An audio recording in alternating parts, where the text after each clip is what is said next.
በስመ አብ ወወልድ ወመንፈስ ቅዱስ አሐዱ አምላክ አሜን። ክቡር መላከ ሰላም ኤፍሬም ሙሉ ዓለም የባህር ዳር ሀገረ ስብከት ዋና ስራ አስኪያጅ፣ ክቡራን የሀገረ ስብከቱ ኃላፊዎች፣ ክቡራን የገዳማትና የአድባራት አስተዳዳሪዎች፣ እንደዚሁም የተከበራችሁ የአድባራትና የገዳማት ምክትል ሊቃነ መናብርት፣ ከሁሉ አስቀድሞ እንደምን አደራችሁ? እንዴት ሰነበታችሁ? አምላካችን እግዚአብሔር ስሙ የተመሰገነ ይሁን። በረድኤቱም ጠብቆ በዚህ ዕለት ደግሞ በቤቱ ተሰባስበን ስለ ቤቱ እንድንወያይ ቅዱስ ፈቃድ ሆኖ አገናኝቶናልና ክብርና ምስጋና ለእርሱ ይሁን። ለነገራችን ሁሉ መግቢያም መዝጊያውም መሪውም የእግዚአብሔር ቃል ነውና ከእግዚአብሔር ቃል ትንሽ ብያችሁ ቀጥታ ወደ ዕለቱ ወደ ተሰበሰብንበት አንደኛውን ምዕራፍ እናያለን ማለት ነው። እንደ ጊዜው ሁኔታ ሁለተኛውንም ልናይ እንችላለን። አንደኛው አሁን መላከ ሰላም እንደተናገሩት ቤተክርስቲያን ቦታዋን እንዴት ትጠቀም የሚለውን የምናይ ይሆናል። ሁለተኛ ደግሞ ከፊታችን በዓላት፣ ታላላቅ በዓላት የምንላቸው ልደቱ፣ ጥምቀቱ አሉና በዚያ ጉዳይ ደግሞ አብረን እንወያያለን ማለት ነው። ከእግዚአብሔር ቃል ዘጸአት ምዕራፍ 23 ከቁጥር 1 ጀምሮ እስከ ቁጥር 4 ያለውን አነብላችኋለሁ። ሊቃውንቱ የምታመሰጥሩት የምትተረጉሙት ቢሆንም ቅሉ የእግዚአብሔር ቃል ነውና ሁልጊዜ መስማት ስላለብን በእግዚአብሔር ቃል መመራትም ስላለብን መሪያችንም ሰሪያችንም ገዣችንም የእግዚአብሔር ቃል ስለሆነ እነሆ። ሐሰተኛ ወሬ አትቀበል፣ ሐሰተኛ ምስክርም ትሆን ዘንድ ከኃጢአተኛ ጋር እጅህን አታንሳ። ክፉን ለማድረግ ብዙ ሰዎችን አትከተል፣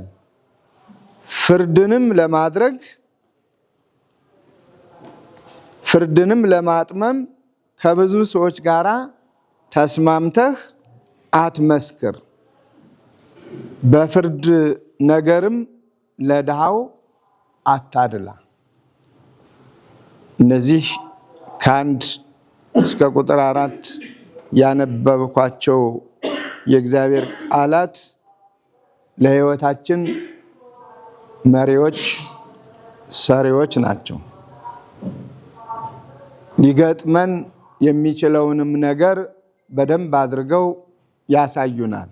ሊገጥመን የሚችለውን ብቻ ሳይሆን የገጠመንንም አጉልተው ያስተምሩናል። ሐሰተኛ ወሬ አትቀበል ነው። መጀመሪያ ሐሰተኛ ወሬ ነው። ሀገርንም ወገንንም ሃይማኖትንም ግለሰብንም ብዙውንም እየጎዳ ያለ አንድ ሐሰተኛ ወሬ አለ። በተለይ በሃይማኖት ውስጥ ሐሰተኛ ወሬ ሲኖር ደግሞ በጣም እጅግ አደገኛ ነው። ስለዚህ መጽሐፍ ቅዱስ ለይቶ ሐሰተኛ ወሬ አትቀበል ነው የሚለን የእግዚአብሔር ቃል። ለነገሩ ምንጩ ምንድን ነው? እውነትነቱ የቱን ያህል ነው ብለን በደንብ አድርገን ውስጡን መርምረን ማየት እያንዳንዳችን ግዴታችን ነው። ሌላው ሐሰተኛ ምስክር ትሆንም ዘንድ ከኃጢአተኛ ጋር እጅህን አታንሳ። ሐሰተኛ ወሬ ሰምቶ ሐሰተኛ ምስክር መሆን ባሉታ የተመላ ዓለም ነው ያለንበት። አየሁ ከሚለው ይልቅ አሉ እያለ ብዙና ብዙውን እያስተጋባ የብዙ ሰዎችን ሕይወት የሚያመሰቃቅል ዓለም ውስጥ ነው ያለን። ስለዚህ እጅን ከማንሳት በፊት ሐሰተኛ ምስክርም ላለመሆን ጥንቃቄ ማድረግ እንዳለብን እጅህን አታንሳ በሚል አስተምሮናል። ክፉን ለማድረግ ብዙ ሰዎችን አትከተል ነው። ልብ አድርጉ። ብዙ ሰዎች በክፉ መንገድ የሚሄዱ አሉ ማለት ነው። ስለዚህ ብዛታቸውን በማየት ብቻ ዝም ብሎ የሚከተል የሚነጉድ አለ። ብዛታቸውን በማየት ብቻ የያዙት እውነት ነው ሐሰት። ጥቂቶችና ብዙዎች ብለን አስቀምጠን የያዙትን ነገር እውነት ነው ሐሰት ብለን ብንመረምር ጥቂቶች እውነትን እስከያዙ ድረስ ብዙዎችን መምረጥ እንደሌለብን በደንብ አረጋግጦ ይመክረናል፣ ያስተምረናል። ምክንያቱም ከጥቂቶች ጋራ እውነትን ይዞ መኖር፣ ከጥቂቶች ጋራ እውነትን መስክሮ መኖር፣ ለእውነት መቆም ተገቢ መሆኑን ነው የሚነግረን።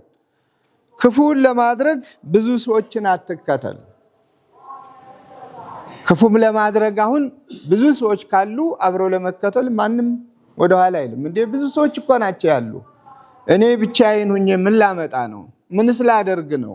ለምን ከብዙዎች ጋር አብሬ አልተባበርም? በሚል ሰንካላ አስተሳሰብ ብዙ ሐሰተኞችን በመከተል ብዙ ችግሮችን በመፍጠር የሚደረጉ ነገሮችን በዓለም ዙሪያ እየተመለከትን ነው። ስለዚህ ፍርድንም ለማጥመም ከብዙ ሰዎች ጋር ተስማምተህ አትመስክር ነው። ፍርድም አሁን እውነትነቱን አይቶ ከመመስከር ይልቅ ደጋፊውንና ተቃዋሚውን ተመልክቶ እግዚአብሔርን ሳይሆን በተቃራኒ መልኩ የቆመውን ደስ ለማሰኘት አላስፈላጊ ምስክርነትና ጉዞ እንዳለ እንመለከታለን። የሌላውን እንተው። በሃይማኖት ውስጥ የምንኖር ሃይማኖት አለን ብለን የምናምን የሃይማኖቱ መሪዎች ነን ብለን የምንመላለስ ምን እየሰራን ነው? ምን እያደረግን ነው? ጉዟችን እዚህ የተጠቀሱ ነገሮች ጉዟችንን እንቅፋት ሆነውታል አልሆኑትም? መሰናክል ሆነውታል አልሆኑትም? የሚለውን ነገር ለንጽጽር ለእናንተ ተወዋለሁ። ብዙ ማለት አልፈልግም። ለመጠቆም ጥቅሱን ለማንበብ ብቻ ነው ዋናው ዓላማ። ከዚህ ውስጥ ከተነገረን አንደኛ ሐሰተኛ ወሬና ሐሰተኛ ምስክርነትን ብንወስዳቸው እንደምታውቁት አንዱ ቤተክርስቲያን እየተጎዳችበት ካለው የሐሰት ምስክርና የሐሰት ወሬ ራሷን እስከምታጣ ድረስ ህልውናዋ እስከሚነጠቅ ድረስ ስም አጠራሯ በሆነ ባልሆነው ባላስፈላጊ ነገር እስኪነሳ ድረስ በአደባባይ የምናያቸው የምንሰማቸው ወሬዎች አሉ። ዝርዝሩን ለእናንተ ተወዋለሁ። ከዚያ ውስጥ ወደ ተሰበሰብንበት እንምጣ። የቤተ ክርስቲያኒቷ መሬት በተመለከተ ብዙ ወሬዎች ይወራሉ። ብዙ ወሬዎች ነው የሚወሩት። ያንን ማጣራት የጋራ ስለሆነ ነው እናንተን የጠራናችሁ። የሚወራው ወሬ ብዙ ነው። ቤተ ክርስቲያን ለአምልኮ እግዚአብሔርን ልታመሰግንበት፣ እግዚአብሔርን ልታወድስበት፣ ለእግዚአብሔር ልትገዛበት፣ የእግዚአብሔርን ቃል ለልጆቿ ልታስተምርበት፣ ሀብተ ወልድና ስመ ክርስትና ማግኘት ያለባቸውን ሰብስባ አጥምቃ ልጆቼ ብላ ልታኖርበት፣ የነገ ተተኪ ሊቃውንትን ለመፍጠር ልጆቿን ደቀ መዛሙርት ልታስተምርበት የተቀበለችው መሬት አላት።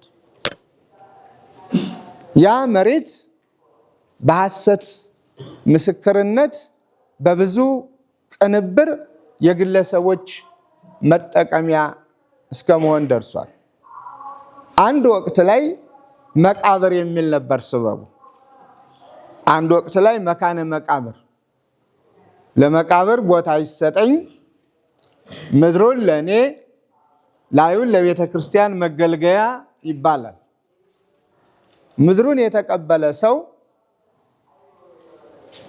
10 ፉካን በለው 20 ፉካ እንዲያም ሲል 50-60 ፉካ ሰርቶ ያንን ቸብችቦ ሽጦ ለውጦ ያለምንም ተከላካይ በአንድ ጊዜ የሚከብር ሲሆን ፎቁን ከላይ ወለሉን ለቤተ ክርስቲያን እሰጣለሁ የተባለው ወለሉን በጅምር ላይ ሳይጠናቀቅ እዚያው ባለበት ይቀርና ቤተ ክርስቲያን በባዶ ትቀራለች።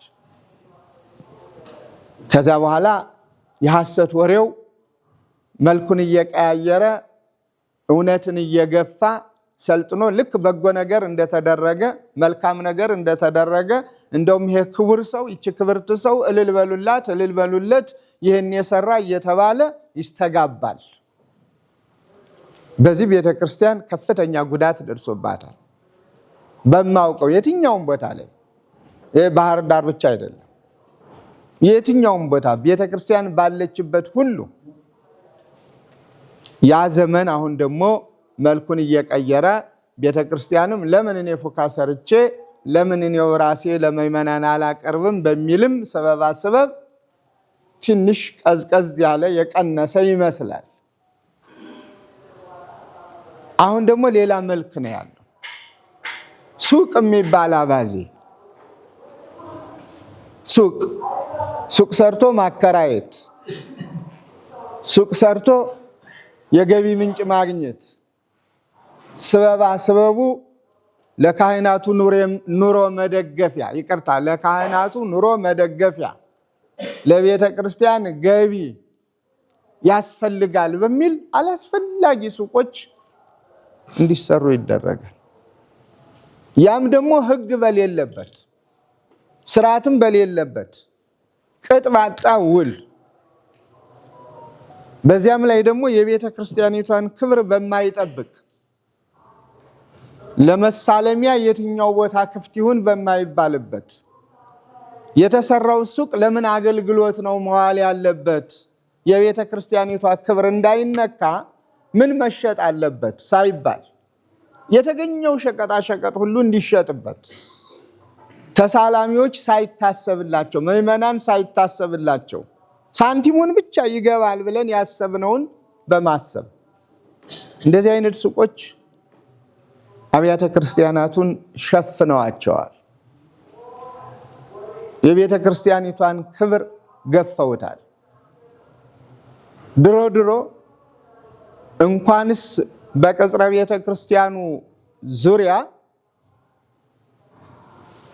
ባሻጋሪ ማዶ ላይ እንኳን መሳለሚያ ተብሎ ደንጋይ ተክቦ ተከምሮ አላፊ አግዳሚው እዚያ ሲደርስ በቤተ ክርስቲያኒቱ አንጻር ተሳልሞ እጅ ነስቶ ጸሎተ ማርያም ደግሞ እግዚአብሔርን አመስግኖ መንገዴን ባርክልኝ ሰላም አግባኝ ብሎ ይጓዝ ነበር። አሁን እንኳን በሩቁ ይቀርና አጠገቡ እንኳን ደርሰን ቤተ ክርስቲያኒቱን አይተን ለመሳለም በማያስችል መልኩ ማለት ነው። ለዚያውም ደግሞ የቤተ ክርስቲያኒቱ ነዋያት ቢሸጡበት መልካም በተመቸ አብረው ስለሚሄዱ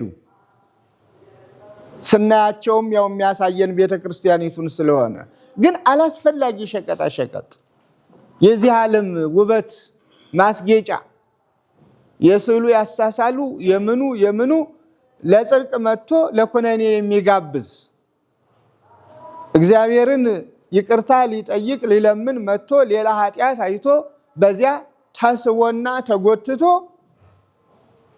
አላስፈላጊ ክፉ ስራ እንዲሰራ የሚጋብዝ ሱቅ ይሄ እየበዛ መጥቷል። ምንድነው ይሄንን ያመጣው? አንደኛ የሐሰት ወሬ የሚያወራል። ይሄን ብናደርግ ቤተ ክርስቲያኒቱ ታድጋለች ይላል። ግን ይሄ ተደርጎ ቤተ ክርስቲያን ስታድግ ብዙ አልታየም። ግለሰቦች ሲያድጉ ሊታይ ይችል ይሆናል። ቤተ ክርስቲያኒቱ ግን እድገቷ ቁልቁል ነው። እንደውም ጸጋ ከልክል ነው። እውነቱን ለመናገር እነዚህ ጠንካራ ምእመናን አስራታቸውን በኩራታቸውን ለእግዚአብሔር የሚሰጡ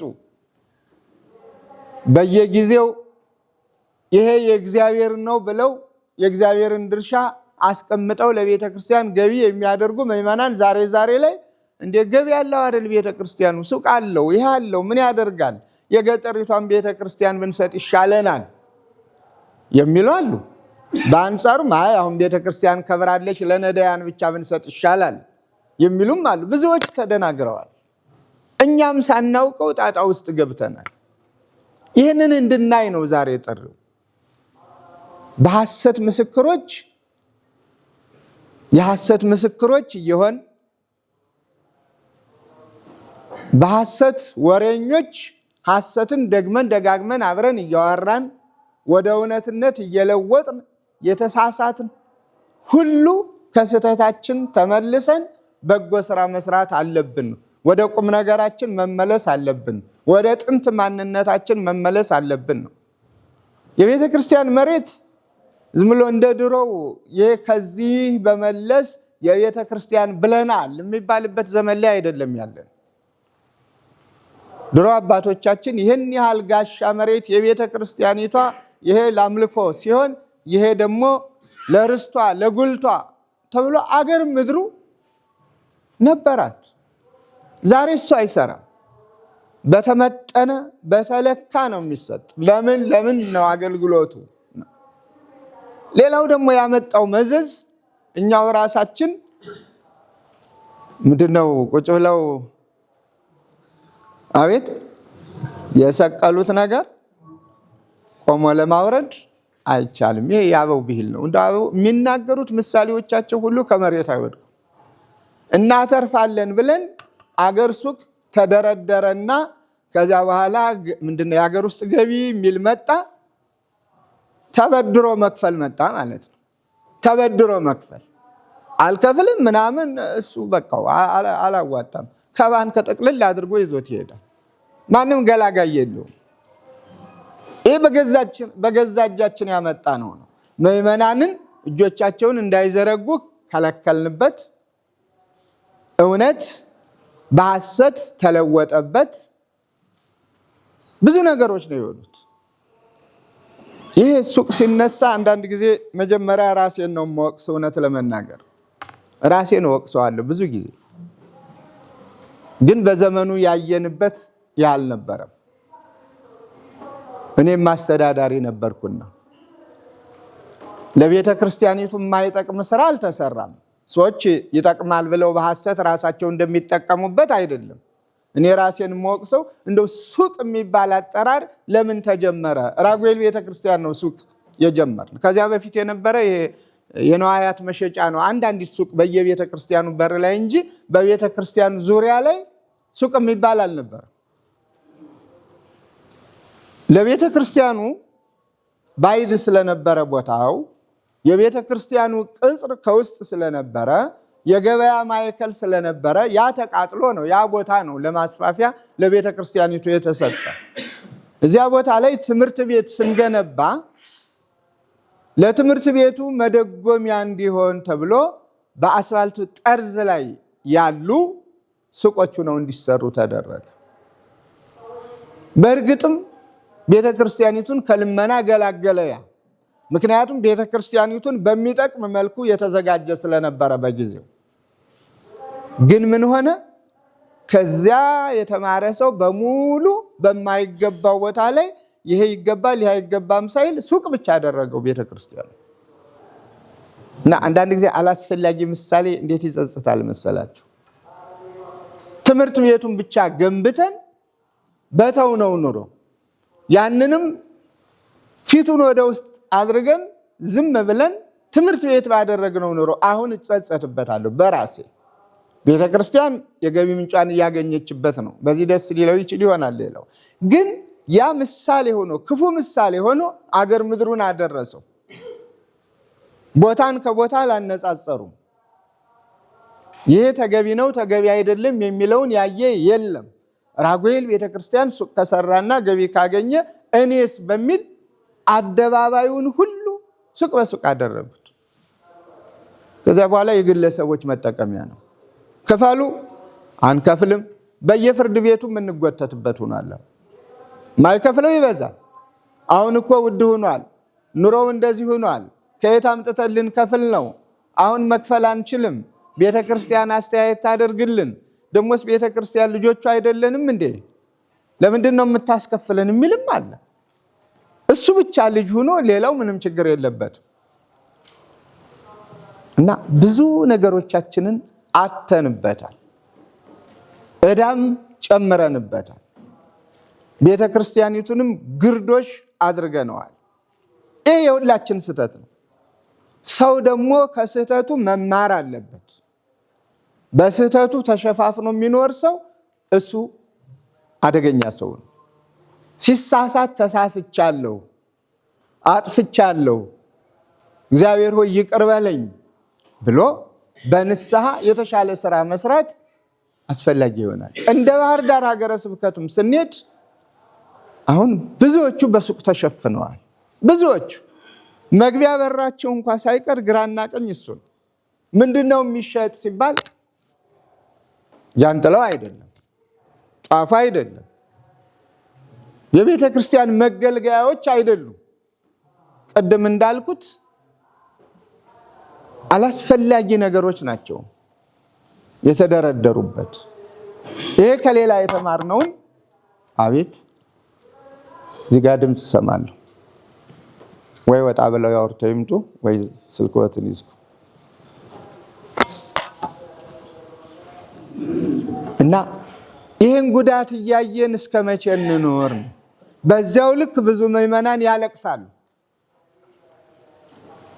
አሁን ቤተ ክርስቲያን ይህንን እዚህ ያደረገች ምን አለ እንደ አባቶቿ ካህናቱ ይህን ያደረጉ እንደ አባቶቻቸው እንደው ለምነው ቢበሉ አይቀልም ነበረ? እኛስ ልጆቻቸው ዝም እንል ነበረ? ምን አመጣው ይሄንን የሚለው አለ። እና ይሄንን እያየንና እየሰማን ምን እናድርግ?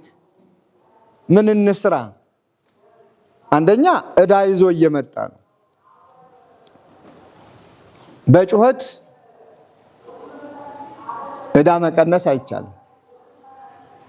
ምክንያቱም እኛም ከስራችን ወጥተን የሌላውን ስራ እየተሻማን ስለሆነ፣ ወይም ደግሞ በዚህ መንገድ የምንሰማራ ከሆነ እንደ ማንኛውም ሜዳ ተቀብለን በዚያ ላይ ህጋዊ ፈቃድ አውጥተን መስራት እስካልቻልን ድረስ ንግዱ ነው ነገር ያመጣ። ይህ ንግድ ደግሞ ቀስቀስ ብሎ ወደ ሙዳየ ምጽዋቱ እንዳይዘምት ያሰጋል። ሌላ ፈተናም እንዳያመጣ ሃይማኖት ከማንኛውም ነፃ ሆኖ ሁሉ ነገር ተከፍሎበት አልቆለት ከሚገኝ ገቢ የሚገነባ ተቋም ስለሆነ የሃይማኖቱ ማራመጃ የአምልኮ ቦታው ማስተማሪያው ነፃ ነበር። አሁን ግን ወደ ሌላ ውስጥ እያንደረደረን ያለንና ይህንን ምን እናድርገው? ምን እንስራ? በዚህ ዙሪያ ላይ እንድንነጋገር ተጠርተናል። ሌላው አሁንም የሐሰት ምስክሮች ብዙዎች ናቸው። የሐሰት ወሬ የሚያወሩ ብዙዎች ናቸው። ሃይማኖቱ ላይ ሳይቀር በሃይማኖቱ ዙሪያ ሳይቀር እያንዳንዱን ስመ ክርስትና እንዳይኖረው ለማድረግ ከቤተ ክርስቲያን ለማራቅ አስተምሮ ከመመለስ ይልቅ ስም ሰጥቶ ማሳደድ የተለመደ ሆኗል። አንድን ለመጣል የተፈለገ ሰው ካለ መጀመሪያ ስም ይሰጠዋል፣ ከዚያ ይገፋል። ከዚያ በኋላ ሰዎች በዓላማ ነው ይህንን የሚሰሩት። በአንጻሩ ደግሞ ይህንን የሚያደርገው በሚገርም መልኩ ራሱ ሃይማኖት የሌለው የሌላ መሳሪያ የሆነ የአምልኮ መልክ ብቻ ያለው በቤተ ክርስቲያኒቱ ለእንጀራ ብቻ የሚኖር በቤተ ክርስቲያኒቱ የሚጠቀም ግን ቤተ ክርስቲያኒቱን የማይወክል የቤተ ክርስቲያን ልጆች የሆኑትን እየገፋ የሚያስወጣ ቤተ ክርስቲያን ሰላም እንዳይኖራት ሰላሟን የሚያሳጣ በደንብ የመደራጀት አቅምና ብቃት ሁሉ እየፈጠሩ ነው የሚገኙት። ይህንንም እንዲህ አይነቱን ስም ሐሰት ቆም ብሎ መመርመር፣ ተመሳሳይ ካህናትን ወይም ምዕመናንም ሳይቀሩ እነሱን ቆም ብሎ ማየት፣ በንግግራቸውም አስተማሪዎች ከሆኑ በትምህርታቸው አለበለዚያም ያወራሉ ተብሎ በሚታሰበው መንገድ ማንነታቸውን አውቆ መመለሱ፣ ማስተማሩ፣ ማረጋጋቱ ጤናማ ሕይወት ይኖራታል ቤተ ክርስቲያኒቱ። ብዙዎችን በክፋታቸው ብዙዎችን አትከተል ነው የተባለ። ክፋትን ሰንቀው በቁጥር ብዙ ሆነው ተቀባይነት እንዲያገኙ በቤተ ክርስቲያኒቱ ዙሪያ ላይ ብዙና ብዙ የሚያወሩ የሚያስወሩ ቢኖሩ ብዙ ስለሆኑ ሳይሆን ጥቂቶቹ ምን ይላሉ፣ ብዙ የሆኑትስ ምን ለመፍጠር ምን ለማስከተል እንዲህ እየሰሩ ነው ብሎ ማየቱ በየአጥቢያው መልካም ነው። እሱን በሌላ ጊዜ በስፋት በመረጃ እንመለስበታለን። ዝም ብለን አሁን እንደው አቅጣጫ ለማሳየት ካልሆነ በስተቀር በዚያው የምንዘጋው አይደለም፣ ሰዓቱም ስለማይበቃ። ለዛሬው የሀገረ ስብከታችን የሕግ ክፍሉ የቤተ ክርስቲያናችን ጠበቃ የሆኑት አቶ ይሽጥላ በመካከላችን ይገኛሉ። በየፍርድ ቤቱ እየተጎተቱ የቤተ ክርስቲያኒቷን ሀብት ንብረት ማንም ማን እንዳይነጥቅ በማድረግ የተወሰደባትን መብት በመመለስ በማስመለስ ታጥቀው የሚሰሩ ልጃችን ናቸው። ስለዚህ የቦታውን ጉዳይ ቤተክርስቲያን ያለችበትን ጉዳይ በመዳሰስና በማጥናት ለሁሉም ይጠቅማል ብለው ያመኑበትን መሰረታዊ ጥናት አቀርበውልናል። ይህን ጥናት ካቀረቡት በኋላ ደግሞ ሀገረ ስብከቱ ይህ ነው መመሪያው በዚህ ተመሩ ከማለት ይልቅ መመሪያችን የዋጣ ነው ፈቅደን ወደን አርመን አስተካክለን የሁላችን መመሪያ ይሁን ብለን እንድንጠቀምበት አዘጋጅተው አቀርበውልናል። ምክንያቱም በቀላጤ ብቻ ለውጥ ማምጣት ስለማይቻል ከዚህ ቀደም ደብዳቤዎች አብረናል፣ ብዙ ደብዳቤዎች አብረናል። ምክንያቱም ዝም ብሎ ብድግ አድርጎ አንድ ሰው መሬት ሰጥቻለሁ እዚህ ጋር ሱቅ ስራ ከዚያ ይሄ ይታሰብላል ይሄን ትከፍላለህ ይባላል። ኋላ ደግሞ ሲነሳ የሰራውበት ተነስ ተብሎ በሆነው ነገር ወይ ምዕመናን ተነሳስተው ችግር ተፈጥሯል አስነሱ ካሉ ይነሳ ይባላል። ይህን ያህል ብር አለኝ የሰራውበት ብሎ እንደውም ቤተክርስቲያን አተርፋለሁ ብላ ተበድራ ሌላ ገንዘብ ከፍላ የምታሰናብትበትንም አይተናል። ለአለቆችም ትልቅ እንቅፋት ሆኖ ብዙ አለቆች ተፈትነዋል በዚህ። ስለዚህ ፈተናውን የምናስወግደው ችግሩን እስካገኘነው ድረስ ለችግሩ መፍትሄ በማዘጋጀት በመሆኑ እነሆ ተዘጋጅቷል። ስለዚህ ማስታወሻዎች ትይዛላችሁ። ከሰማነው በኋላ አጠር አድርገው ያቀርቡልናል ሰዓት እንዲበቃን። በሰማነው ልክ ውይይት እናደርጋለን። ያንን አጽድቀን የቤተ ክርስቲያኒቱን ርስት እንጠብቅ። ለትክክለኛ ዓላማ ርስቷ ይዋል። ተመጥኖ ተለክቶ የተሰጣት መሬት በስራው ላይ ይዋል። የመቃብር ቦታ በመካነ መቃብርነቱ፣ የአምልኮ ቦታ በአምልኮ እግዚአብሔርን በማምለኪያነቱ፣ የጉባኤ ቦታ በጉባኤ ቤትነቱ፣ የካህናት ማረፊያ በካህናት ማረፊያነቱ እያንዳንዱን በዚህ መጠቀም ስንችል የማይሆን ጥቅማ ጥቅም አይተን ወደ አላስፈላጊ ነገር መግባት ስለሌለብን፣ ወደ ንግድ ደግሞ መግባት ካለብን ሕጋዊ በሆነ መልኩ መሬት ተቀብለን እኛም እንደሌላው የዓለሙን ስራ እንስራ ባንል እንኳ የኛን የራሳችንን የተወሰደብንን ነዋያቱ በሙሉ አይደለም በአማኞች በእምነቱ ጥላ ስር በሌሉ ሰዎች ነው የሚነገድባቸው፣ የሚሸጥባቸው፣ የሚሸቀጡት፣ የሚለወጡት ከዕጣኑ ከዘቢቡ ጀምሮ ከጧፉ ወዘተርፈ። አያምንበትም፣ ግን ጥሩ ገቢ ስላለው ለኛ ይሸጥልናል። ስለዚህ ለምንድን እኛ ለምን አንጠቀም? ያንን ህጋዊ በሆነ መልኩ ሁልጊዜ ልመና በቃ ይታለፈን ይሄ የለንም ምናምን በምንልበት እሱ አክትሟል አሁን። ስለዚህ ከዚህ ለመዳን ሀገረ ስብከቱ ጥሪውን አስተላልፏል። በጥሪው መሰረት ደግሞ ሰዓታችሁንም አክብራችሁ ስለመጣችሁ በሀገረ ስብከቱ ስም ልባዊ ምስጋና እያቀረብኩ እግዚአብሔር ይጠብቅልን። ወደ አቶ ይሽጥላ